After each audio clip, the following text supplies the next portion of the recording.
É com grande alegria e expectativa que lhe apresento o volume 3 de mensagens escolhidas de Ellen Goldwhite. Caso goste deste conteúdo, não esqueça de deixar seu like. Neste audiobook, você encontrará uma seleção cuidadosamente compilada de inspiração divina, trazida à luz por uma mensageira dotada de profunda sabedoria e compaixão. Ellen Goldwhite, uma notável serva de Deus, foi agraciada com visões e revelações que abençoaram inúmeras vidas ao redor do mundo. Ao compartilhar este precioso volume com outros, você estende o convite para que mais almas possam ser tocadas e transformadas pela mensagem de esperança e amor que ele contém.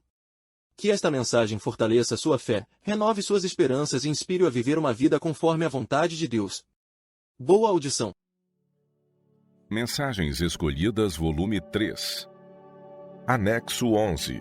Acontecimentos dos últimos dias. Com a ênfase adventista à volta de Cristo, os culminantes acontecimentos dos últimos dias, relacionados com a sua segunda vinda, sempre foram um assunto de grande interesse para os adventistas do sétimo dia. Não podia ser diferente, pois os adventistas do sétimo dia procederam de um meio religioso, o movimento milerita, o qual salientava os acontecimentos escatológicos, a ressurreição, o julgamento final, a punição do pecado e dos pecadores. As visões dadas a Ellen White no começo de sua missão realçaram consideravelmente a importância do sábado do sétimo dia como uma verdade probante, que nos últimos dias dividirá os habitantes da terra em duas classes: os que obedecem a Deus e serão salvos eternamente, e os que rejeitam sua lei estarão eternamente perdidos. A atitude das pessoas para com o sábado do sétimo dia será fator decisivo. Os acontecimentos finais da história terrestre deram realce à pequena obra de 219 páginas, O Grande Conflito, publicada em 1858, e foram a questão crucial e culminante das descrições do Grande Conflito nos livros com esse título publicados em 1884, 1888 e 1911. Quão atentamente os adventistas têm estudado os capítulos finais desse livro e como têm vibrado com a descrição inspirada do que está diante da igreja e do mundo. Com crescente interesse, eles têm examinado todos os escritos de Ellen G. White que já foram publicados, em busca de declarações análogas que lancem alguma luz adicional sobre os acontecimentos vindouros. Nesta sessão apresentamos pela primeira vez uma porção de declarações escatológicas que até agora não haviam sido publicadas e que ajudam a completar o quadro dos acontecimentos finais da história terrestre. À medida que se intensificaram as questões da lei dominical no fim do século XIX e aumentou a agitação de uma lei dominical nacional nos Estados Unidos, Ellen White escreveu perceptivamente sobre o conflito impendente em Testimonies for the Church, capítulo 5, páginas 711 a 718. Testemunhos Seletos, volume 2, páginas 318 a 325, considerando o significado das questões que até então eram enfrentadas pelos adventistas do sétimo dia, declarando que a igreja não estava preparada para isso e conjecturando que Deus, em resposta às orações de seu povo, mantenha em xeque as operações dos que anulam sua lei. Testemunhos, volume 5, página 714. Quando as leis que requeriam a observância do domingo foram impostas em alguns dos estados sulinos e alguns adventistas foram presos, encarcerados e obrigados a trabalhar em grupos acorrentados por não observar essas leis, a questão do sábado e do domingo tomou maior significação e recebeu diligente estudo na Assembleia da Associação Geral em 1889. Examinando cuidadosamente os princípios envolvidos, Ellen White recomendou cautela em toda a resolução que fosse tomada pelos delegados. A agitação da legislação dominical decresceu gradualmente, mas nos anos seguintes, Ellen White manteve as questões do conflito final perante os dirigentes da igreja. Os tempos podiam ter mudado pelo que dizia respeito à verdadeira perseguição por causa da observância do sábado, mas as questões e os princípios envolvidos continuavam sendo os mesmos. Desde a morte de Ellen White ocorreram outras modificações, mas acreditamos que os mesmos princípios e as mesmas questões serão avivadas no conflito que se aproxima, embora as aparências atuais indiquem o contrário. A maior parte desta seção abrange declarações escatológicas que frequentemente correspondem à apresentação feita em O Grande Conflito, mas que provêem igualmente novos pormenores e novos vislumbres. Estes materiais foram divididos em 3 partes principais, a saber, primeiro, lições da maneira como foi enfrentada a crise da lei dominical no fim da década de 1880 e no começo da década de 1890. Segundo, conselhos gerais apropriados para um povo que se aproxima do fim. Terceiro, aspectos da última grande luta com a questão do sábado e do domingo como fator decisivo. O leitor notará que, embora Ellen White chame nossa atenção para probantes experiências no futuro, que certamente incluirão martírios, e prediga apostasias em nossas fileiras, ela também prevê grandes adesões à Igreja e dá a animadora certeza da mantenedora graça do céu ao leal povo de Deus. Depositários do Patrimônio Literário White. Capítulo 55. A crise da lei dominical entre 1880 e 1890. Certeza quando as nuvens se adensavam em 1884. Grandes coisas estão diante de nós e precisamos despertar o povo de sua indiferença para que se prepare. Não devemos rejeitar agora a nossa confiança, mas ter firme certeza, mais firme do que antes. Até aqui nos ajudou o Senhor. E Ele nos ajudará até o fim. Olharemos para as colunas monumentais, lembranças do que o Senhor tem feito por nós para confortar-nos e para nos livrar da mão do destruidor. Não podemos deixar de esperar novas perplexidades no conflito que se aproxima, mas felizmente podemos olhar para o que passou, bem como para o que há de vir e dizer: até aqui nos ajudou o Senhor. 1 Samuel capítulo 7, verso 12. A tua força será como os teus dias. Deuteronômio, capítulo 33, verso 25. A provação não excederá a força que nos será dada para suportá-la. Assumamos, portanto, nossa obra precisamente onde a encontramos, sem uma só palavra de murmuração, imaginando que nada poderá ocorrer sem que a força que virá seja proporcional às provações. Nossa paz atual não deve ser perturbada por provações antecipadas, pois Deus jamais abandonará nem desamparará uma só alma que confia nele. Deus é melhor para nós do que os nossos temores. Não antecipar aflições. Muitos desviarão o olhar dos deveres atuais, do conforto e das bênçãos do presente e tomarão emprestado aflições com respeito à crise futura. Isto causará um tempo de angústia antecipado, e não recebemos graça para tais aflições antecipadas.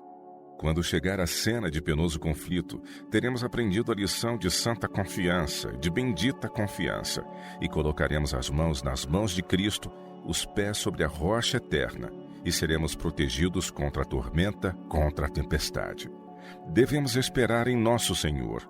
Jesus será um socorro bem presente em todo momento de necessidade.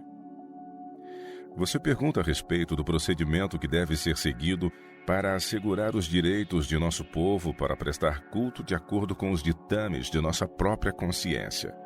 Isto tem sido uma preocupação para minha alma há algum tempo. Se seria uma negação de nossa fé e uma evidência de que nossa confiança não está inteiramente em Deus. Lembro-me, porém, de muitas coisas que Deus me mostrou no passado a respeito de assuntos de natureza similar, como o recrutamento durante a Guerra Civil Americana e outras coisas. Posso falar no temor de Deus. É correto que usemos todo o poder que for possível para desviar a pressão que está sendo exercida sobre o nosso povo. Não devemos provocar os que aceitam o sábado falso, uma instituição do papado em lugar do santo sábado de Deus. O fato de não terem argumentos bíblicos em seu favor torna-os mais irados e resolvidos a preencher o lugar dos argumentos que faltam na palavra de Deus com o poder de sua força. A intensidade da perseguição segue os passos do dragão. Portanto, deve-se ter grande cuidado para não causar provocação. E também, como um povo, na medida do possível, purifiquemos o arraial da poluição moral e de pecados agravantes. Toda a diplomacia do mundo não poderá livrar-nos de um terrível joeiramento, e todos os esforços feitos com altas autoridades não removerão de nós o açoite de Deus, porque é acarentado o pecado. Se como um povo não permanecermos na fé e somente defendermos os mandamentos de Deus com a pena e a voz, e não guardarmos cada um deles sem violar intencionalmente um só preceito, então nos sobrevirá debilidade e ruína. Apelos inúteis sem a operação do Espírito Santo. Todos os nossos esforços para levar nossos apelos às mais altas autoridades de nosso país, por mais diligentes, fortes e eloquentes que sejam os argumentos em nosso favor, não efetuarão o que desejamos, a menos que o Senhor opere por seu Santo Espírito nos corações dos que afirmam crer na verdade. Podemos lutar como um forte homem ao nadar contra a correnteza do Niágara, mas havemos de falhar se o Senhor não interceder em nosso favor. Deus será honrado entre o seu povo. Eles precisam ser puros, eles precisam ser despojados do próprio eu, firmes, inabaláveis, sempre abundantes na obra do Senhor. Leis para exaltar o falso sábado. Devemos estar preparados e aguardando as ordens de Deus. Nações serão revolvidas até seu próprio centro. Será retirado o apoio dos que proclamam um único padrão de justiça de Deus, a única e segura prova do caráter. E todos os que não se submeterem ao decreto dos concílios nacionais, obedecendo às leis nacionais para exaltar o sábado instituído pelo homem do pecado, em desconsideração ao santo dia de Deus, sentirão não somente o poder opressivo do papado, mas também do mundo protestante, a imagem da besta. A grande questão que está tão próxima eliminará aqueles a quem Deus não designou, e ele terá um ministério puro, leal, santificado e preparado para a chuva serôdia. Uma nova vida está procedendo das instrumentalidades satânicas para operar com um poder que até agora não percebemos. E não irá um novo poder do alto tomar posse do povo de Deus? Em breve teremos de lutar com os poderes da terra, e temos toda a razão para temer que a falsidade obtenha o domínio. Recomendamos no nome do Senhor que nossas igrejas encarem esta luta em seu verdadeiro aspecto. É uma luta entre o cristianismo do Antigo e do Novo Testamento e o cristianismo das tradições humanas e fábulas corruptas. Essa disputa decidirá se o evangelho genuíno terá preponderância em nossa nação ou se o papado dos séculos passados receberá a destra da comunhão do protestantismo, e se esse poder prevalecerá para restringir a liberdade religiosa. A mensagem precisa ser difundida por toda parte, para que aqueles que brincaram imperceptivelmente com o papado, não sabendo o que estavam fazendo, possam ouvir. Eles estão fraternizando com o papado por meio de compromissos e concessões que surpreendem os adeptos do papado. Filhos de Deus em outras igrejas. Deus tem filhos, muitos deles nas igrejas protestantes, e um grande número nas igrejas católicas que são mais fiéis para obedecer à luz e para proceder de acordo com o seu conhecimento do que um grande número entre os adventistas observadores do sábado que não andam na luz. O Senhor quer que a mensagem da verdade seja proclamada, para que os protestantes sejam advertidos e despertados para a verdadeira condição das coisas e considerem o valor do privilégio da liberdade religiosa que têm desfrutado há muito tempo. A emenda do domingo nos Estados Unidos. Este país tem sido o lar dos oprimidos, o testemunho da liberdade de consciência e o grande centro da luz bíblica. Deus enviou mensageiros que estudaram suas Bíblias para descobrir o que é verdade e examinaram os movimentos dos que estão desempenhando sua parte no cumprimento da profecia, produzindo a emenda religiosa que está invalidando a lei de Deus, dando assim ascendência ao homem do pecado. E não se erguerá nenhuma voz de advertência direta, a fim de despertar as igrejas para o seu perigo. Deixaremos correr o barco e que Satanás tenha a vitória sem nenhum protesto? De maneira alguma. Muitos que não fazem parte das nossas fileiras assumirão a dianteira. Há muitas almas que sairão das fileiras do mundo e das igrejas, até da Igreja Católica, cujo zelo excederá consideravelmente o dos que têm estado apostos para proclamar a verdade até agora. Por esta razão, os trabalhadores da hora 10ª receberão o seu denário. Estes verão aproximar-se a batalha e darão à trombeta o sonido certo. Quando a crise estiver sobre nós, Quando chegar o tempo de calamidade, eles assumirão a dianteira, revestir-se-ão de toda a armadura de Deus e exaltarão sua lei. Aderirão à fé de Jesus e manterão a causa da liberdade religiosa que os reformadores defenderam com ardor e pela qual eles sacrificaram a vida. A questão: um falso sábado. Um sábado falso é apresentado para ser legislado com poder, compelindo a observância de um sábado que Deus não impôs ao homem. As perseguições dos protestantes pelo romanismo, por cujo intermédio a religião de Jesus Cristo quase foi aniquilada, serão mais que igualadas quando o protestantismo e o papado se unirem. Nosso próprio país tornar-se-á um campo de batalha no qual deve ser levada avante a luta pela liberdade religiosa, adorar a Deus de acordo com os ditames de nossa própria consciência. Não podemos discernir, portanto, a obra do inimigo em manter adormecidos os homens que deviam estar despertos e cuja influência não deve ser neutra, mas completa e inteiramente do lado do Senhor. Haverão os homens de clamar paz e segurança, agora que repentina destruição se aproxima do mundo e será derramada a ira de Deus. A América do Norte poderá tornar-se o lugar de maior perigo. A América do Norte, onde a maior luz do céu tem incidido sobre o povo, poderá tornar-se o lugar de maior perigo e trevas, porque o povo não continua a praticar a verdade e a andar na luz. Quanto mais nos aproximamos das cenas finais da história terrestre, tanto mais acentuada será a obra de Satanás. Toda espécie de engano tomará a iniciativa para desviar a mente de Deus por meio dos ardis de Satanás. Uma visão antiga sobre a importância do sábado. Vi que sentíamos e compreendíamos bem pouco da importância do sábado, em comparação com o que ainda devemos compreender e saber de sua importância e glória. Vi que não sabíamos ainda o que é cavalgar sobre os altos da terra e ser sustentado com a herança de Jacó. Mas quando vier o refrigério e a chuva serolha pela presença do Senhor e a glória de seu poder, saberemos o que é ser sustentado com a herança de Jacó e cavalgar sobre os altos da terra. Então veremos mais da importância e glória do sábado. Não o veremos, porém, em toda a sua glória e importância, até que seja feito conosco concerto de paz à voz de Deus, e as portas de pérola da Nova Jerusalém sejam abertas de par em par e revolvidas em seus gonzos resplandecentes, e seja ouvida a agradável e jubilosa voz do adorável Jesus, mais melodiosa do que qualquer música que já incidiu em ouvidos mortais, ordenando que entremos. Precisamos tomar a firme posição de que não reverenciaremos o primeiro dia da semana como sábado, pois ele não é o dia que foi abençoado e santificado por Jeová. E reverenciando o domingo, nós nos colocaríamos ao lado do grande enganador.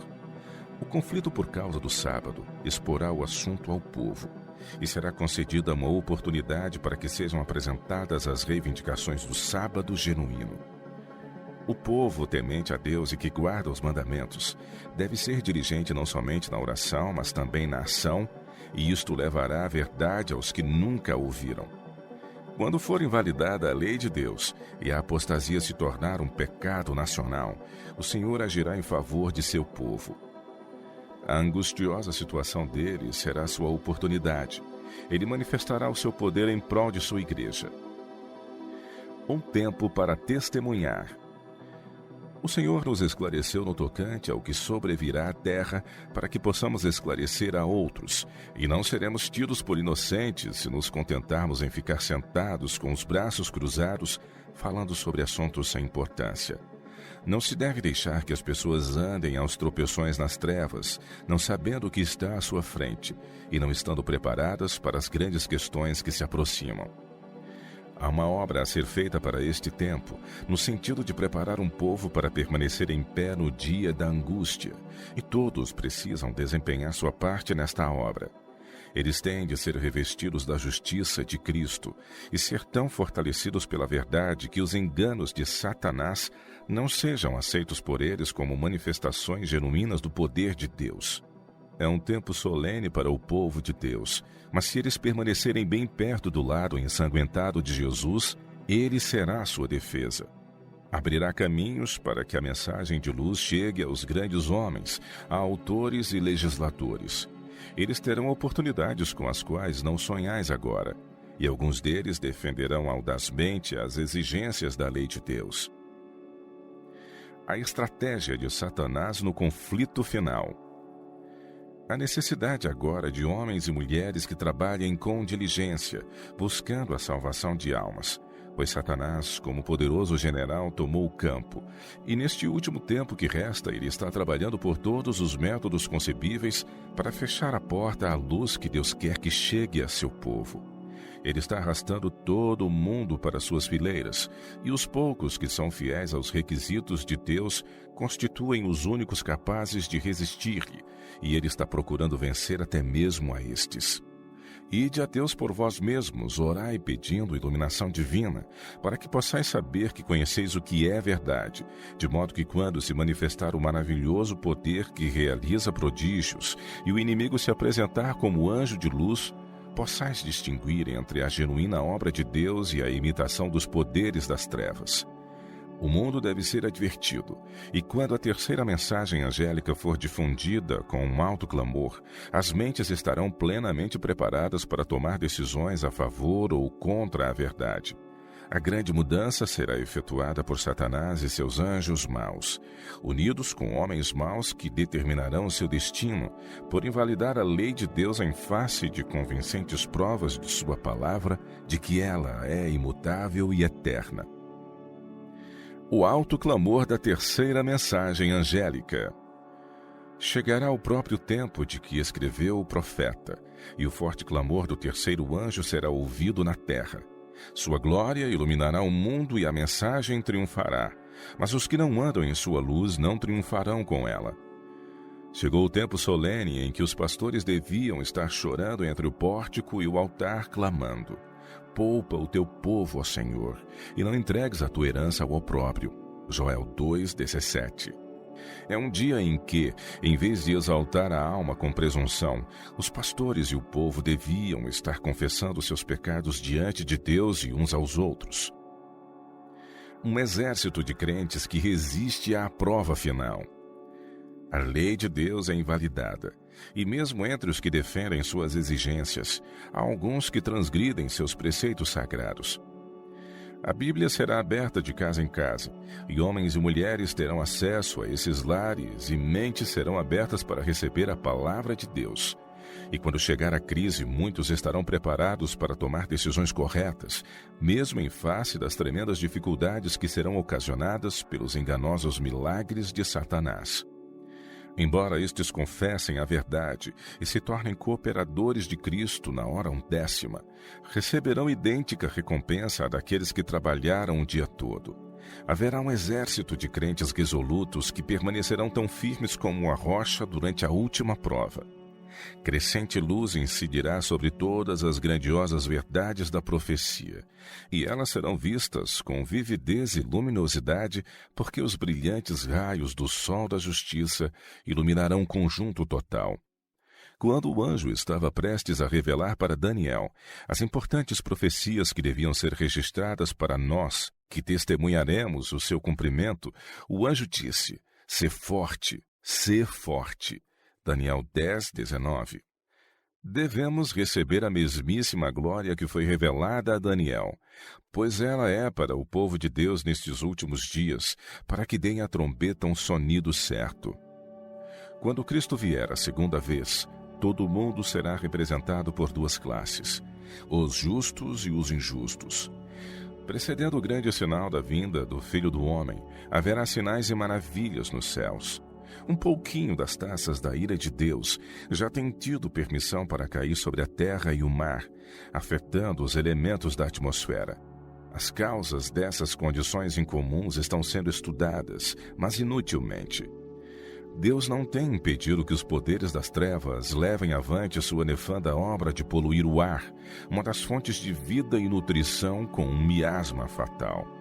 Não somente é afetada a vida vegetal, mas o homem sofre de epidemias. O mundo físico e religioso será abalado. Essas coisas são o resultado de gotas das taças da ira de Deus que estão sendo borrifadas sobre a terra e constituem apenas débeis representações do que acontecerá no futuro próximo. Tem havido terremotos em vários lugares, mas essas perturbações têm sido muito limitadas. Terríveis abalos sobrevirão à terra, e os suntuosos palácios construídos com grandes despesas certamente tornar-se-ão montões de ruínas. A crosta terrestre será dilacerada pelas explosões dos elementos ocultos nas entranhas da terra. Estes elementos, uma vez desprendidos, arrebatarão os tesouros dos que durante anos têm aumentado sua fortuna pela aquisição de grandes posses a preços de fome dos que estão ao seu serviço. E o mundo religioso também será terrivelmente abalado, pois o fim de todas as coisas está às portas. Toda a sociedade está se alinhando em duas grandes classes, os obedientes e os desobedientes. Haverá leis para controlar a consciência. O chamado mundo cristão será o palco de grandes ações decisivas. Homens em autoridade promulgarão leis para controlar a consciência, segundo o exemplo do papado. Babilônia fará que todas as nações bebam do vinho da ira de sua prostituição. Toda nação será envolvida. João, o revelador, declara o seguinte sobre esse tempo: os mercadores da terra se enriqueceram à custa da sua luxúria.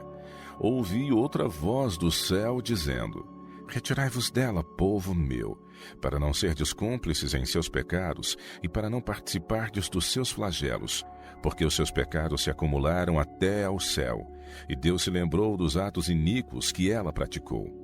Dai-lhe em retribuição como também ela retribuiu. Pagai-lhe em dobro segundo as suas obras. E no cálice em que ela misturou bebidas, misturai dobrado para ela. O quanto a si mesma se glorificou e viveu em luxúria, dá-lhe em igual medida tormento e pranto. Porque diz consigo mesma: estou sentada como rainha. Viúva não sou, pranto nunca hei de ver. Apocalipse 18, versos de 3 a 7. Uma confederação universal. Têm estes um só pensamento e oferecem à besta o poder e a autoridade que possuem. Pelejarão eles contra o Cordeiro, e o Cordeiro os vencerá, pois é o Senhor dos senhores e o Rei dos reis. Vencerão também os chamados, eleitos e fiéis que se acham com ele. Apocalipse 17, 13 e 14. Têm estes um só pensamento. Haverá um laço de união universal, uma grande harmonia, uma confederação de forças satânicas, e oferecem à besta o poder e a autoridade que possuem. Assim é manifestado o mesmo poder arbitrário e opressor contra a liberdade religiosa, contra a liberdade de adorar a Deus de acordo com os ditames da consciência, que foi manifestado pelo papado, quando no passado ele perseguiu os que ousaram recusar conformar-se aos ritos e cerimônias religiosas dos romanistas. Na peleja a ser travada nos últimos dias, estarão unidos em oposição ao povo de Deus todos os poderes corruptos que apostataram da lealdade à lei de Jeová. Nessa peleja, o sábado do quarto mandamento será o grande ponto em litígio, pois no mandamento do sábado o grande legislador se identifica como o Criador dos céus e da terra. No Apocalipse lemos o seguinte a respeito de Satanás: opera grandes sinais de maneira que até fogo do céu faz descer à terra diante dos homens. Seduz os que habitam sobre a terra por causa dos sinais que lhe foi dado executar diante da besta, dizendo aos que habitam sobre a terra que façam uma imagem à besta, aquela que ferida a espada sobreviveu. E lhe foi dado comunicar fôlego à imagem da besta, para que não só a imagem da besta falasse, como ainda fizesse morrer quantos não adorassem a imagem da besta. A todos os pequenos e os grandes, os ricos e os pobres, os livres e os escravos, faz que lhes seja dada certa marca sobre a mão direita ou sobre a fronte, para que ninguém possa comprar ou vender, senão aquele que tem a marca, o nome da besta ou o número do seu nome. Apocalipse 13, versos de 13 a 17. Então vi sair da boca do dragão, da boca da besta e da boca do falso profeta, 3 espíritos imundos semelhantes a rãs, porque eles são espíritos de demônios, operadores de sinais, e se dirigem aos reis do mundo inteiro com o fim de ajuntá-los para a peleja do grande dia do Deus Todo-Poderoso. Eis que venho como vem o ladrão. Bem-aventurado aquele que vigia e guarda suas vestes, para que não ande nu e não se veja a sua vergonha. Apocalipse 16, de 13 a 15. Satanás dará a impressão de ser bem-sucedido. Todas as coisas, na natureza e no mundo em geral, estão impregnadas de intensa seriedade. Satanás, em cooperação com seus anjos e com homens maus, fará todo esforço para obter a vitória e dará a impressão de ser bem-sucedido. Mas a verdade e a justiça sairão triunfantes e vitoriosas nesse conflito. Os que creram numa mentira serão derrotados, pois os dias de apostasia chegarão ao fim. Conselho a respeito de questões da lei dominical. Em nossa associação surgiram questões que requerem cuidadosa atenção. Se os observadores do sábado nos estados do Sul, onde eles estão sujeitos a sentir o poder opressor de suas leis estaduais, caso trabalhem no domingo, devem descansar no domingo para evitar a perseguição que ocorrerá se fizerem algum trabalho. Alguns de nossos irmãos parecem estar ansiosos de que seja tomada uma resolução pela Associação Geral, recomendando que nossos irmãos observadores do sábado, sujeitos à prisão e multas, se abstenham do trabalho nesse dia.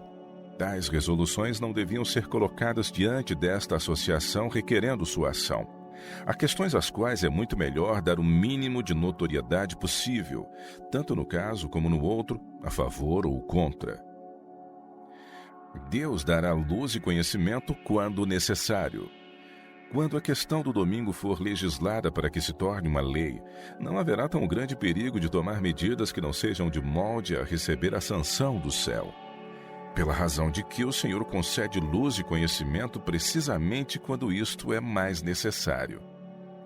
Embora todos os observadores do sábado estejam ansiosos e perturbados, procurando penetrar os mistérios do futuro e aprender tudo o que puderem a respeito da posição correta que devem tomar, tende o cuidado de que eles sejam aconselhados corretamente quanto à observância do domingo. Sempre há o perigo de ir a extremos. Se for tomada a decisão de que nosso povo não deve trabalhar no domingo e de que nossos irmãos nos estados do Sul devem dar a impressão de harmonizar-se com a lei dominical devido à opressão, quanto tempo levará para que em todas as partes do mundo nosso povo se encontre em circunstâncias semelhantes àquelas em que eles se encontram no Sul? A decisão será universal. Se ela vier à luz do dia, pouco a pouco, como de fato sucederá, e houver concessões e submissão servil a um falso Deus por parte daqueles que afirmam ser observadores do sábado, haverá um abandono de princípios até que tudo seja perdido para eles. Se os aconselharmos a não respeitar o falso sábado exaltado, para tomar o lugar do sábado do Senhor nosso Deus, instruí-os então neste assunto de maneira tranquila. E não incentiveis nenhum desafio aos poderes da lei em palavras ou ações, a menos que vos seja ordenado fazê-lo para a honra de Deus, a fim de vindicar sua espezinhada lei. Não haja nenhum ato desnecessário que desperte o espírito combativo ou as paixões dos oponentes. Não deve haver motivo justo para nossos inimigos nos acusarem de ser desordeiros e de desafiar as leis por meio de qualquer imprudência de nossa parte. Não devemos achar que nos é imposta a obrigação de irritar nossos vizinhos que reverenciam o domingo, fazendo decididos esforços para expor intencionalmente o trabalho nesse dia diante deles, a fim de manifestar independência. Não deve haver demonstrações ruidosas. Consideramos quão pavoroso e terrivelmente triste é o engano que tem cativado o mundo. E por todo o meio ao nosso alcance, procuremos esclarecer os que são nossos piores inimigos. Se houver a aceitação dos princípios da operação do Espírito Santo no íntimo, que o cristão precisa ter a fim de habilitá-lo para o céu, ele não fará nada precipitado ou presunçosamente para provocar a ira e blasfêmia contra Deus. A maneira de tratar a questão do sábado é decisiva. Há alguns testemunhos probantes que devem ser dados corajosamente pelos observadores do sábado e algumas perseguições cruéis que terão finalmente de ser suportadas. Não sejam aprovadas aqui resoluções que incentivem o serviço insincero ou o ato de ocultar covardemente nossa luz debaixo do alqueire ou da cama, pois certamente seremos experimentados e provados. Estais certos de que o sábado é uma questão de prova, e a maneira como tratais esta questão vos coloca do lado de Deus ou do lado de Satanás. O sinal da besta será apresentado, em alguma forma, a toda a instituição e a todo o indivíduo. Todo o movimento, desde o primeiro efetuado por Satanás, foi o começo de sua obra que continuará até o fim para exaltar o que é falso, para tomar o lugar do autêntico sábado de Jeová. Ele está tão absorto agora e mais resolvido a fazer isso do que antes. Ele desceu com grande poder para enganar aqueles que habitam na terra com seus artifícios satânicos. Ao enfrentarmos a emergência, a lei de Deus torna-se mais preciosa, mais sagrada, e quando ela é invalidada e posta de lado de modo mais manifesto, nosso respeito e reverência pela lei deve aumentar em proporção com isso. No desempenho da longanimidade de Deus, Ele concede às nações certo período de graça. Mas há um ponto em que, se elas o passarem, haverá a visitação de Deus em sua indignação. Ele punirá. O mundo tem avançado de um grau de desprezo pela lei de Deus para outro, e esta oração deve ser apropriada neste tempo. Já é tempo, Senhor, para intervires, pois a tua lei está sendo violada. Salmo 119, 126. Os indivíduos devem assumir a responsabilidade. Ninguém faça alguma afirmação jactanciosa por preceito ou exemplo para mostrar que está desafiando as leis do país. Não tomeis nenhuma resolução sobre o que as pessoas em diferentes estados devem fazer ou deixar de fazer. Não seja efetuada coisa alguma que diminua a responsabilidade individual. Eles devem ficar em pé ou cair para o seu Deus. Ninguém julgue ser seu dever fazer discursos na presença de nosso próprio povo ou de nossos inimigos, que despertem sua combatividade, e eles tomem vossas palavras e as interpretem de tal modo que sejais acusados de ser rebeldes ao governo, pois isto fechará a porta de acesso ao povo. Conquanto não possamos dobrar-nos diante de um poder arbitrário para exaltar o domingo, submetendo-nos a ele, conquanto não violemos o sábado, o que um poder despótico procurará compelir-nos a fazer, seremos prudentes em Cristo. Não devemos proferir palavras que nos causem dano, pois isso já seria suficientemente mal. Mas quando proferes palavras e quando fazeis coisas presunçosas que põem em perigo a causa de Deus, estás realizando uma obra cruel, dando vantagem a Satanás. Não devemos ser precipitados e impetuosos, mas sempre aprender de Jesus com um agir em seu espírito, apresentando a verdade como é em Jesus. Medidas apressadas e imprudentes. Um homem indiscreto, temperamental e obstinado causará considerável dano na grande questão que nos é apresentada. Com efeito, ele deixará tal impressão que toda a força dos adventistas do sétimo dia não conseguiria neutralizar os seus atos de presunção, porque Satanás, o arqui-enganador, o grande rebelde, está iludindo as mentes quanto ao verdadeiro problema da grande questão e sua significação eterna. Há os que, por meio de medidas apressadas e imprudentes, irão trair a causa de Deus, deixando-a em poder do inimigo. Haverá homens que procurarão desforrar-se, que se tornarão apóstatas e que trairão a Cristo na pessoa de seus santos. Todos precisam aprender discrição. Então, ao contrário de ser conservador, há o perigo de favorecer o inimigo em concessões. Seja o que for que façamos para enaltecer o falso em lugar do sábado verdadeiro e genuíno, é desleal para Deus, e precisamos agir com muito cuidado para não exaltar as decisões do homem do pecado.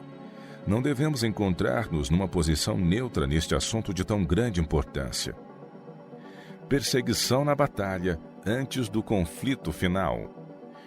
Os dois exércitos permanecerão distintos e separados, e essa distinção será tão acentuada que muitos que estarão convencidos da verdade colocar-se-ão ao lado do povo que guarda os mandamentos de Deus.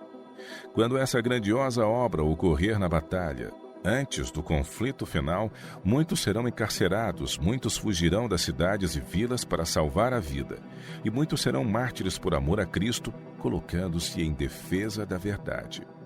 Não sereis tentados acima do que sois capazes de suportar. Jesus suportou tudo isso e muito mais. Trabalho de lobos disfarçados em ovelhas. Haverá mesmo entre nós mercenários e lobos disfarçados em ovelhas, que persuadirão alguns do rebanho de Deus a sacrificar a outros deuses diante do Senhor. Jovens que não se acham estabelecidos, arraigados e firmados na verdade, serão corrompidos e desencaminhados pelos condutores cegos dos cegos. E os ímpios, os desdenhadores que duvidam e perecem, que desprezam a soberania do ancião de dias e colocam um falso Deus sobre o trono, um ser de sua própria invenção, um ser completamente tal qual eles mesmos, estes instrumentos estarão nas mãos de Satanás para corromper a fé dos incautos. Os comodistas zombarão dos fiéis. Os que têm sido comodistas e propensos a ceder ao orgulho, à moda e à ostentação, escarnecerão das pessoas conscienciosas que amam a verdade e temem a Deus, e nesse afã zombarão do próprio Deus. No nome do Senhor, aconselho todo o seu povo a ter confiança em Deus e a não começar agora a preparar-se para encontrar uma posição confortável em alguma emergência no futuro, mas deixar que Deus faça os preparativos para a emergência. Nossa força será como nossos dias. Quando o cristão está na expectativa de deveres e severas provações, que ele espera que lhe sobrevenham devido à sua profissão de fé cristã, é humano e natural pensar nas consequências e esquivar-se às perspectivas. Isto será decididamente assim ao nos aproximarmos do fim da história terrestre.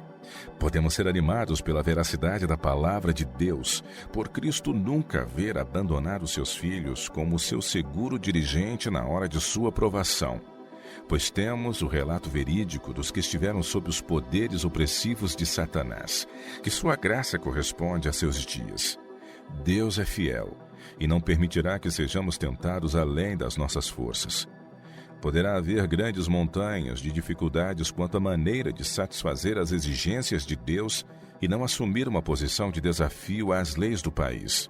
O crente não deve estar fazendo amplas provisões para si mesmo para proteger-se contra a provação, pois ele é somente o instrumento de Deus e deve avançar com um só propósito, guarnecendo dia a dia sua mente e alma para que não sacrifique um só princípio de sua integridade, mas não faça afirmações jactanciosas e ameaças, nem diga o que irá fazer ou deixar de fazer, pois não sabe o que irá fazer até que seja provado. Não devemos irritar os vizinhos que observam o domingo. Devemos andar constantemente com toda a humildade. Não deve haver nenhum motivo justo para nossos inimigos nos acusarem de ser desordeiros e desafiar as leis devido a alguma imprudência de nossa parte. Não devemos achar que temos a obrigação de irritar nossos vizinhos que veneram o domingo, fazendo decididos esforços para expor intencionalmente diante deles o trabalho realizado nesse dia, a fim de demonstrar independência. Nossas irmãs não precisam escolher o domingo como dia para mostrarem a lavagem de roupa. Não deve haver demonstrações ruidosas. Consideremos quão pavoroso e terrivelmente triste é o engano que tem cativado o mundo. E por todo meio ao nosso alcance, procuremos esclarecer os que são nossos piores inimigos. Se houver a aceitação dos princípios da operação do Espírito Santo no íntimo, que o cristão precisa ter a fim de habilitá-lo para o céu, ele não fará nada precipitada ou presunçosamente para provocar a ira e blasfêmia contra Deus. Não haverá mortes entre o povo de Deus, depois de terminar o tempo da graça. Depois que Jesus se levantar do trono mediatório, todo o caso estará decidido. E a opressão e a morte que sobreviessem ao povo de Deus não seriam então um testemunho a favor da verdade. Estamos convosco para que considereis este perigo. Aquilo que mais temos de temer é o cristianismo nominal. Temos muitos que professam a verdade, os quais serão vencidos porque não estão familiarizados com o Senhor Jesus Cristo. Não podem distinguir sua voz da de um estranho. Não deve haver receio de que alguém seja derrotado, mesmo em meio de ampla apostasia, se ele tem uma viva experiência no conhecimento de nosso Senhor e Salvador Jesus Cristo. Se Jesus é formado no íntimo, a esperança da glória, tanto o indouto como o instruído podem dar testemunho de nossa fé, dizendo: sei em quem tenho crido. Alguns não serão capazes na argumentação de mostrar em que ponto seu adversário está errado, pois nunca tiveram algumas vantagens que outros tiveram. Contudo, estes não são dominados pela apostasia, porque têm a prova em seu próprio coração de que possuem a verdade, e os argumentos mais sutis e os ataques de Satanás não podem afastá-los de seu conhecimento da verdade, e eles não têm nenhuma dúvida ou temor de estarem em erro. Quando a devassidão, a heresia e a incredulidade encherem a terra, haverá muitos lares humildes em que a oração sincera e contrita, será oferecida pelos que nunca ouviram a verdade, e haverá muitos corações que levarão um peso de opressão pela desonra causada a Deus. Somos demasiado tacanhos em nossas ideias, somos juízes deficientes, pois muitas dessas pessoas serão aceitas por Deus porque apreciam todo o raio de luz que incidiu sobre elas. Pagar multa se isto livrar do opressor.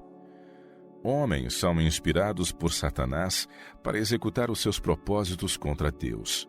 O Senhor disse: certamente guardareis os meus sábados, pois é sinal entre mim e vós nas vossas gerações. Êxodo 31, 13. Ninguém deve desobedecer a esta ordem para evadir-se da perseguição. Todos considerem, porém, as palavras de Cristo. Quando, porém, vos perseguirem numa cidade, fugi para outra. Mateus 10, 23. Se puder ser evitado, não vos coloqueis em poder de homens que são dominados pelo espírito do anticristo. Se o pagamento de uma multa livrar nossos irmãos das mãos de seus opressores, que ela seja paga, de preferência a serem pressionados e obrigados a trabalhar no sábado. Devemos fazer tudo o que pudermos para que aqueles que estão dispostos a sofrer por causa da verdade sejam libertos da opressão e crueldade. Quando homens sob convicção resistem à luz, seguem suas próprias inclinações e apreciam mais a aprovação dos homens do que a aprovação de Deus, eles procedem como muitos no tempo de Cristo. Os mandamentos não devem ser desprezados por amor à comodidade. Cristo é nosso exemplo. A determinação do anticristo de levar a cabo a rebelião que ele começou no céu continuará a operar nos filhos da desobediência. Sua inveja e ódio contra os que obedecem ao quarto mandamento tornar-se-ão cada vez mais intensos. Mas o povo de Deus não deve ocultar o seu estandarte. Eles não devem desprezar os mandamentos de Deus e, por amor à comodidade, acompanhar a multidão para fazer o mal. Devem ter o cuidado de não condenar seus irmãos na fé, que são firmes, inabaláveis e sempre abundantes na obra do Senhor. Os que abandonam a Deus para salvar sua vida serão abandonados por Ele. Ao procurar salvar a vida, renunciando à verdade, eles perderão a vida eterna. O afeto natural por parentes e amigos não deve levar alguma alma que vê a luz a rejeitá-la, a desonrar a Deus, o Pai, e a Jesus Cristo, seu Filho unigênito. Será concebido todo o pretexto possível para a desobediência pelos homens que preferem, como muitos no tempo de Cristo, a aprovação dos homens à aprovação de Deus. Se alguém escolhe a esposa ou os filhos, ou o pai ou a mãe, antes que a Cristo, essa escolha permanecerá pelos séculos eternos com todo o seu peso de responsabilidade. A alma que teve luz a respeito do sábado do Senhor, sua lembrança da criação, e para livrar-se de incômodo e ofensas, resolveu continuar sendo desleal, vendeu a seu Senhor, desonrou o nome de Cristo, tomou posição com os exércitos do anticristo. Junto com eles, no último grande dia, encontrar-se-á fora da cidade de Deus, e não com os leais, sinceros e justos no reino celestial. Todos os que têm fé genuína serão experimentados e provados. Talvez tenham de abandonar casas e terras e mesmo os próprios parentes devido à cruel oposição. Quando, porém, vos perseguirem numa cidade, fugi para outra, disse Cristo, porque não acabareis de percorrer as cidades de Israel até que venha o Filho do Homem. Mateus 10, 23. O anticristo, os que se exaltam contra Deus, sentirão sua ira. Quanto maior a influência do homem para o bem sob o domínio do Espírito de Deus, tanto mais resolvido será o inimigo a manifestar sua inveja e ciúme contra ele por meio de perseguição religiosa. Todo o céu está, porém, ao lado de Cristo, não do anticristo. Os que amam a Deus e estão dispostos a ser participantes com Cristo em seus sofrimentos serão honrados por Deus. O anticristo, representando todos os que se exaltam contra a vontade e a obra de Deus, no tempo designado sentirá a ira daquele que a si mesmo se deu para que não pereçam, mas tenham a vida eterna. Todos os que perseveram na obediência, todos os que não venderam a alma por dinheiro ou pela aprovação de homens, serão inscritos por Deus no livro da vida.